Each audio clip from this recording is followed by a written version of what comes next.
বন্ধুরা, আরশোলার উপদ্রব থেকে মুক্তি পেতে আমরা বাজার থেকে নানা ধরনের স্প্রে ব্যবহার করি। তবে ওই দামি স্প্রেগুলো স্বাস্থ্যের পক্ষে কিন্তু খুবই ক্ষতিকর। ঘরোয়া কিছু উপায়ে সহজেই কিন্তু আমরা আরশোলার উপদ্রব থেকে বাঁচতে পারি। ঘর থেকে আরশোলা তাড়ানোর যে সমস্ত ঘরোয়া পদ্ধতিগুলো বা টিপসগুলো নিয়ে আমি আজকে চলে এসেছি, চলো সেগুলো জেনে নিই।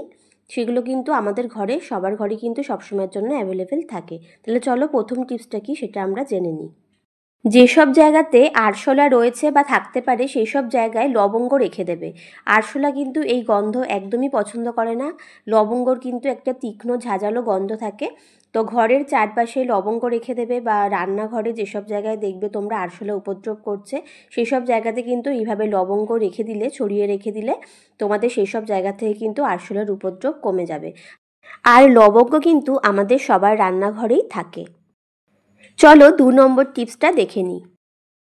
রান্নাঘরে বা আমাদের ঘরের যে সমস্ত জায়গায় আরশোলার অনেক উপদ্রব রয়েছে সেখানে তোমরা এরকম গোটা তেজপাতা, শুকনো তেজপাতা গুঁড়ো করে নিয়ে সেই গুঁড়োটা ছড়িয়ে রাখবে। দেখবে সেখানে আর আরশোলা কোনো মতেই ঘেঁষবে না, কারণ আরশোলার জন্য এই তেজপাতা কিন্তু খুবই উপকারী। আর এই তেজপাতাও কিন্তু আমাদের সবার রান্নাঘরেই থাকে বন্ধুরা।